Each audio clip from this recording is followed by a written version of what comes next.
the statements that can be made today and have been made, the court believes and has that the most important statement that can be made today by anyone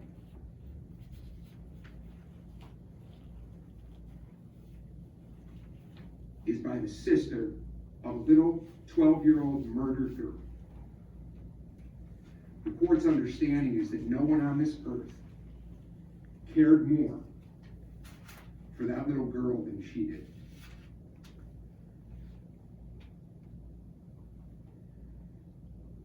Her testimony here today as a victim of this crime. When I say victim, every time a family member testifies, it was a family member of a murdered child or a murdered adult. They're all victims in a real sense because the murder affects them in horrible ways for the rest of their lives. In this case, though, she's a victim in an even more direct sense. And it slips out when you hear her say, this brave young woman, sitting mere feet from the man who murdered her sister and shot her little brother. Sitting mere feet from the defendant, says she doesn't understand. Why did you come back after I told you it's just kids in the house? She was there. She knows every day, and I can't imagine what she feels having loved that little girl. There might be guilt in her. Why her and not me? Because she knows, and you should know, that it could have been any or all of those 5 children that were in that house.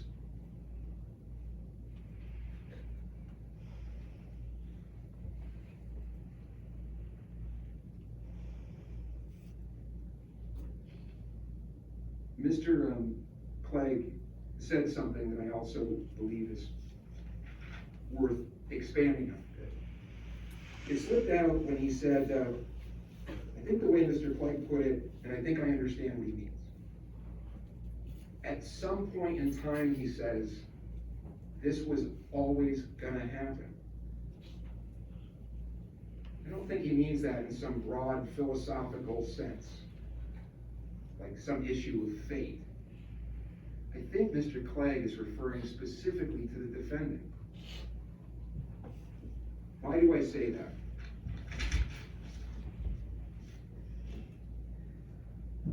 There's a lot of information on this defendant because of his long history, not only in the criminal justice system, but long before that in the juvenile justice system.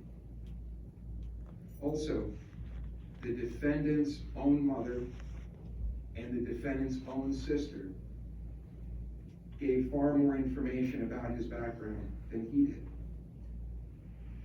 So the points that I'm making now and facts from the defendant's past that I'm making are not just from some sterile government agent report. They're from people who loved him and cared about him. In fact, in some ways, try to say some nice things about the defendant to the probation department. But to summarize, the defendant's mother states that he was first involved in the family court system when he was 11 years old. His sister, Crystal, stated, quote, at 11 years old, he stole a car and a handgun. And his sister says, 11 years old? Who does that at 11 years old? She clearly has mixed feelings because then she says, my brother is very nice. But then she says, but he's cuckoo for Cocoa Puffs. It's the way that she put it. And he needs serious help. The probation report indicates that in reviewing previous records, that it is clear the defendant's problems, at least on the radar screen of the authorities, began when the defendant was in the 5th grade, which escalated to threatening behaviors against his mother on a daily basis. His mother corroborates this to the probation department. He was physically aggressive toward his siblings, verbally abusive, disrespectful, defiant toward his family members, would leave home without permission, even at that young age, and as they put it, sometimes not come home at all. Additional reports that probation reviewed indicated that he even threatened to shoot another child when he was a young child.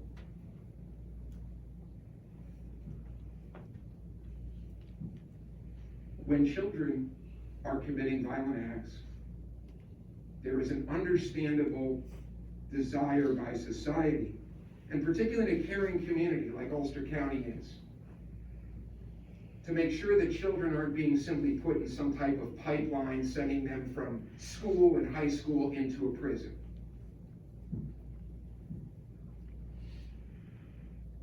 Especially in a caring community like Ulster County is, there is an understandable desire to try to help mentally disturbed children, children who are committing crimes, children who might not have the support services that a lot of other people have, get the resources and support that they need. The defendant had multiple placements. He was placed at Vanderheiden Hall. He was kicked out due to issues with a staff member. That's the sanitized way that it's put here. He was in OCFS placement for 3 weeks. He was in and out of Berkshire Farms for over a 5-year period. He reported that he also spent a month at Four Winds Hospital because of his violent behavior. To get a real insight as to what was going on within the family and what behaviors they were observing, his mother and sister, when questioned if he was ever physically violent in the home growing up, his sister stated, quote, "We would have normal fights like brothers and sisters," end quote. Okay, yeah, brothers and sisters fight. Immediately followed up by, quote, "He did try to kill our cousin Travis because he spread a rumor that something sexual happened between the two and him and Travis. And Mook," they call him Mook, she says, the defendant, literally went after him and tried to kill him. That's when he went cuckoo for Cocoa Puffs and never came back, as she put it. Crystal stated, after having said we had normal brother-sister fights, Crystal stated that once he went after her with a baseball bat, I guess that's normal brother-sister stuff, and had chased their sister Destiny once with a box cutter, according to Crystal, and threatened to harm her. His mother confirmed all of the above and stated that he has a long history with anger management issues. She herself confirmed that once she had to get, according to her, had to get an order of protection against the defendant because he had threatened to kill her.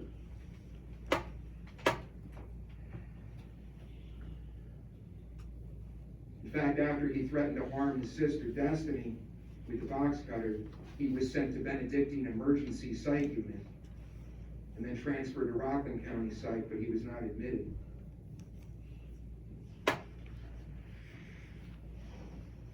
The defendant indicates that he has 4 children, 2 children with one woman and then 2 children with 2 different women, one of which he cannot provide a last name for, according to the probation department. But when Crystal was interviewed, she called her brother a pathological liar, end quote, and said he only has 2 children.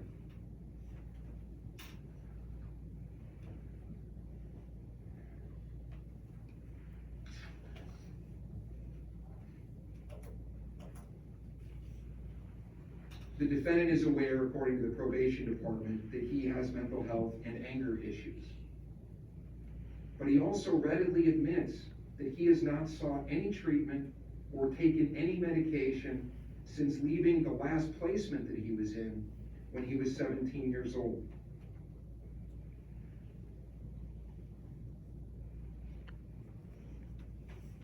In 2010, Dr. Larry Avery, a New York State licensed psychologist, wrote that the defendant, who was 13 years old at the time, quote, suffered with serious mental illness which caused him to behave unpredictably, that his first response to frustration is to engage in property destruction and violent assaults, end quote. That's an assessment made of the defendant at the age of 13. And they further noted in the report, quote, the combination of poor impulse control, propensity towards violence, and no real concern for the consequences of his actions made him both dangerous and difficult to treat.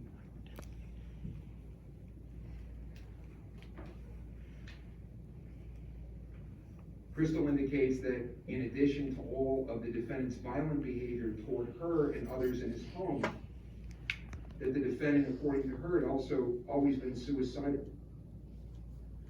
She indicated that as a child, he'd always grab a knife and go into the bathroom with it.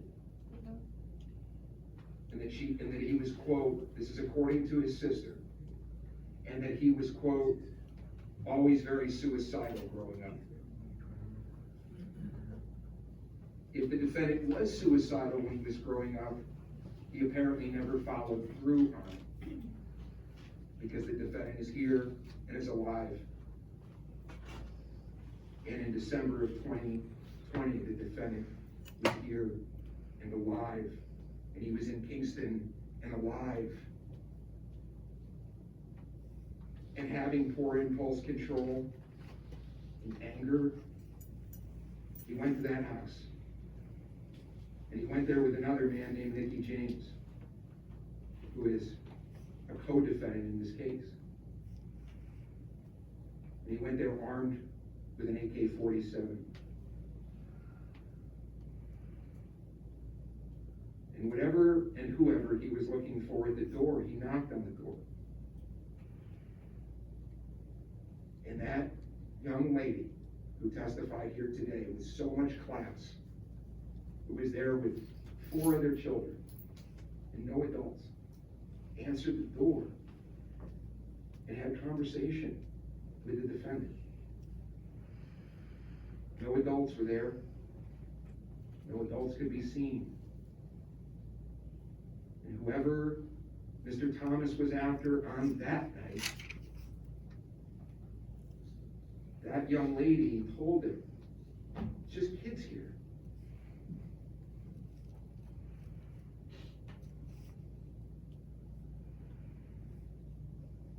And apparently, Mr. Thomas indicated that they were there to boom the house.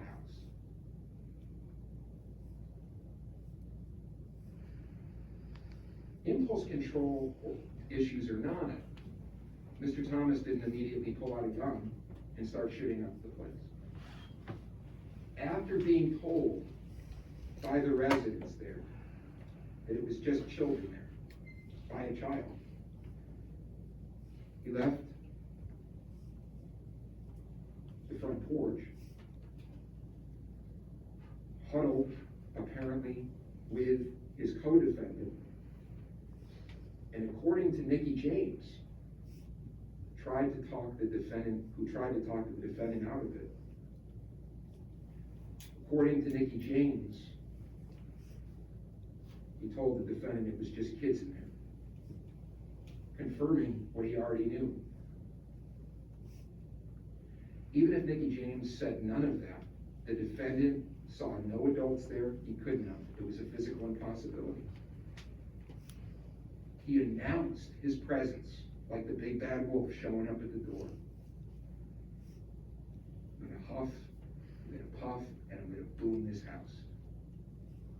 And he went and he took an AK-47 apparently out of a bag, and he went back with a loaded clip and unloaded it on a house full of children.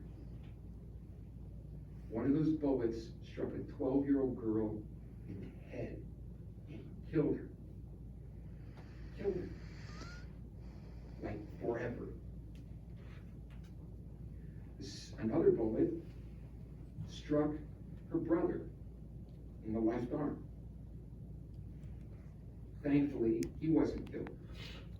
And thankfully, the young woman who testified here today wasn't killed, nor were any other children. But there is no question that he killed not only that little 12-year-old innocent girl, but a huge, huge part of her family. You left a hole, not just in that girl's head and in her brother's arm. You left a massive, unspeakable hole in her family.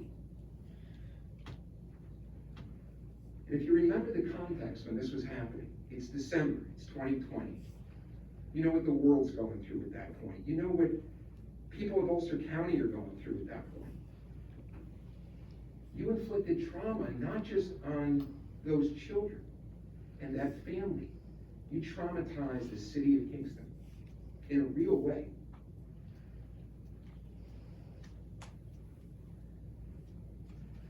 Very few crimes are committed that have such a personal impact on people who know very little about them and were never there.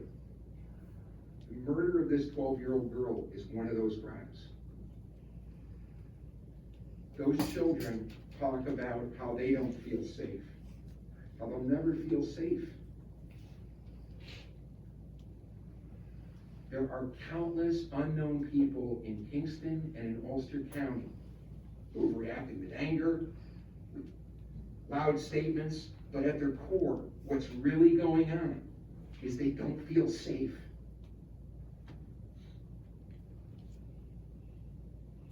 And they're told, don't worry, it's okay. Things are all right. Maybe even things are getting better. Kind of like when we tuck our children in at night. Maybe you did too. Maybe you tuck your children in at night at some point. And you tell them there's no monsters in the world. Because we want them to feel better. We want them to believe that in the comfort of their own home, all that stuff you see on TV with monsters getting them, monsters under the bed, it's not real. They're okay, they're safe. Even you, Mr. Thomas, must have wanted that for your own children. You must. At least that. And when we tell them that, we're lying to them. We're lying to them. We tell them there's no monsters in the world because we want them to feel safe. And because even we can't possibly imagine that and I say that girl is not just your daughter or your sister. She's everybody's.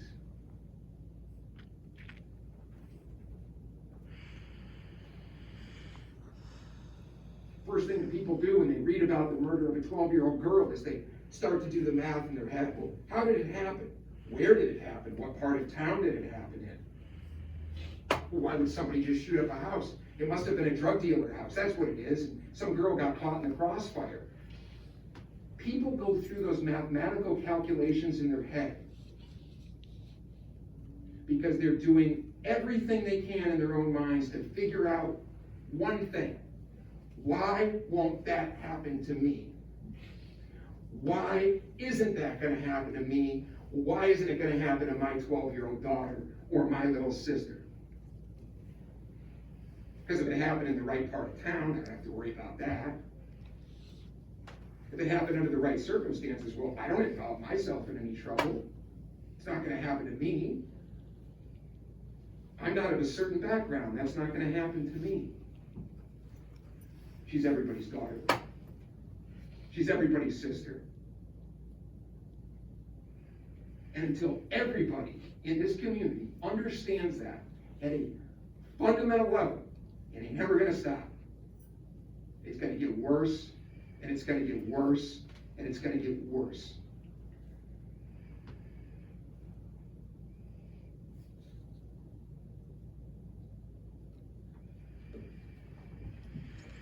So when Mr. Clegg says that at some point in time this was always going to happen, think what he's saying is that the defendant was, in a real sense, not a pejorative, a ticking time bomb. What I look for in the pre-sentence investigation report, as I always do, is why. And here's the haunting reality. There's absolutely nothing in this pre-sentence report that explains to the court, to the district attorney, to probation, to your attorney, to you. And certainly there's no answers in it for the family of a murdered girl and a shot little boy. Even for the defendant, he doesn't know. There's nothing in here. Given the defendant's history that I've laid out here from the pre-sentence investigation report, you do what a lot of people do, just like when they make assumptions about the little girl getting murdered.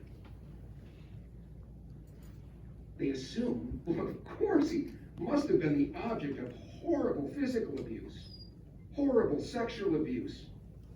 He must have been tortured as a child to commit his first felony at the age of 11 years old, according to his own family. He must have been, right? You would be absolutely wrong to make that assumption. The defendant reports none of that. He's asked about it. He was not physically abused. He was not sexually abused. He cannot account for why he is this way, and has been since he was a little boy.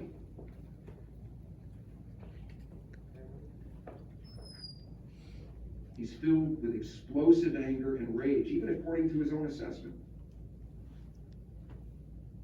And since he's been 17 years old, at least, he has not taken advantage of the programming that has been offered to him to try and make it better. He self-medicates with a whole bunch of blunts every day, and that's about it. As Mr. Clipe said, there's a very good chance that he'll be spending the rest of his life in prison. And so maybe nobody should care why.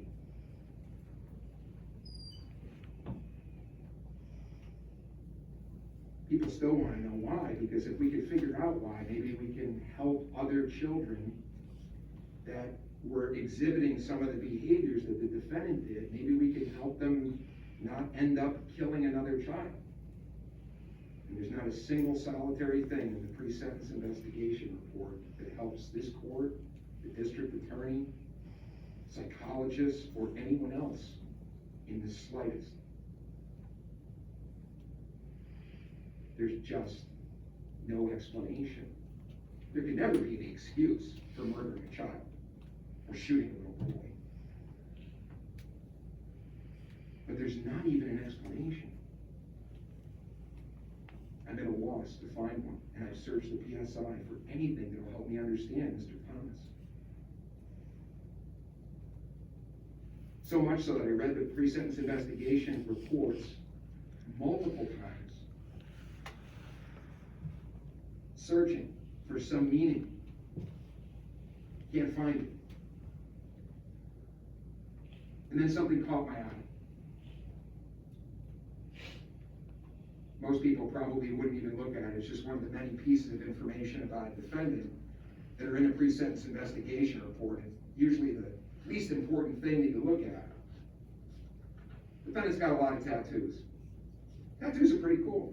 Never got one myself. But they do say something. It's what we choose to imprint on our own skin forever.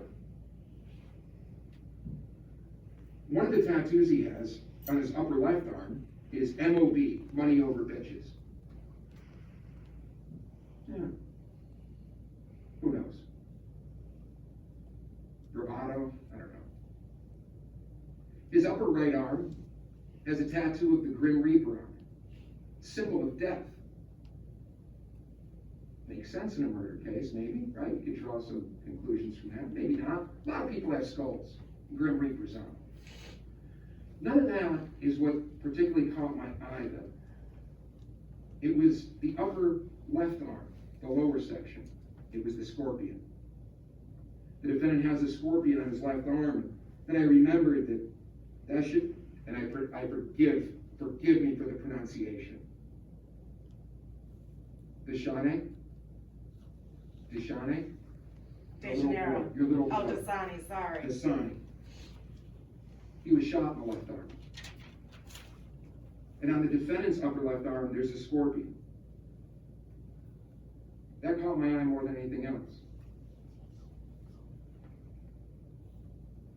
According to the probation report, the defendant has a tattoo of a scorpion.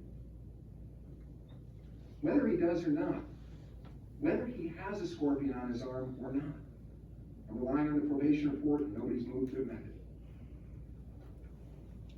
it. The point is, I'm explaining my thinking process as to how I got there. The left arm of that little boy, and the scorpion. And it reminds me of a story. Some of you have probably heard it. Defense counsel's nodding, he's heard it. He's got more experience than I do. There's a scorpion. He's by the riverbank.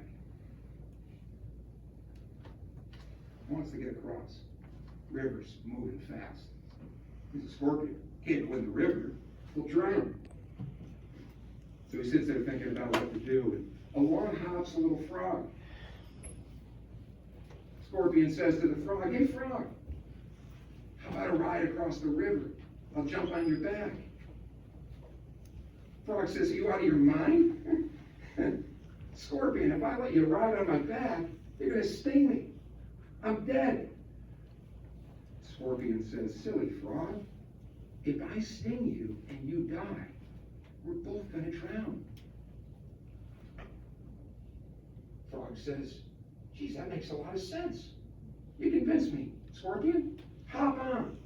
The scorpion hops on the back of the frog. This frog jumps into the water with the scorpion on his back, and he's swimming away, and they get halfway across the river, and guess what happens?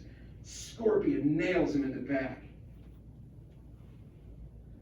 The frog starts to die. He starts to drown. And as the drowning, dying frog is going through that, he looks up at the scorpion and says, "Scorpion, why did you sting me? Now we're both going to die." And the scorpion very calmly says, "I'm a scorpion. That's what I do. This is who I am."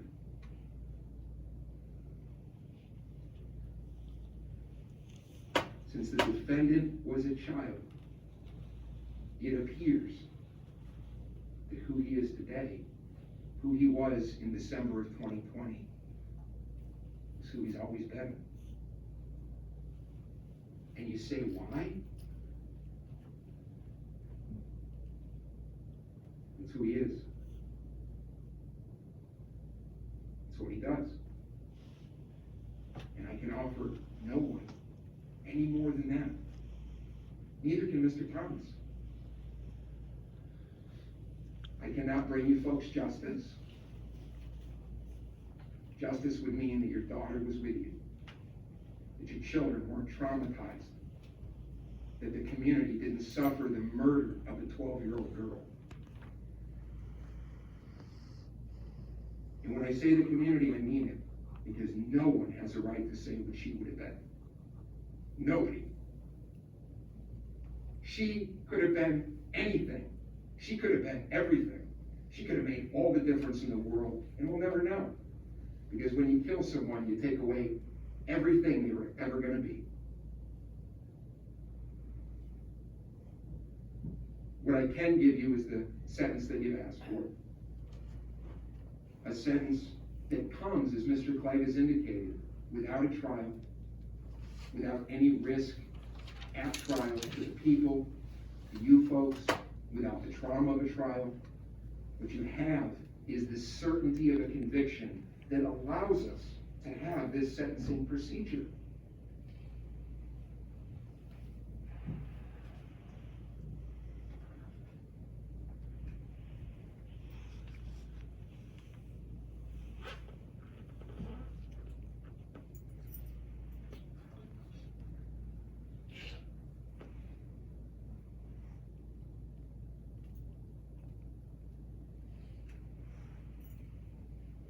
We owe her more. But this is what we've got. It's the sentence and judgment of this court upon your conviction for murder in the second degree, that you be sentenced to the care and custody of the New York State Department of Corrections for a sentence of 20 years to life. A sentence that shall not be less than 20 years, nor more than life in prison. There's mandatory fees and surcharges in the following amounts. There's a $300 surcharge, a $50 DNA data bank fee, and a $25 crime victims assistance fee, for a grand total of $375. Is your client prepared to pay that today, Mr.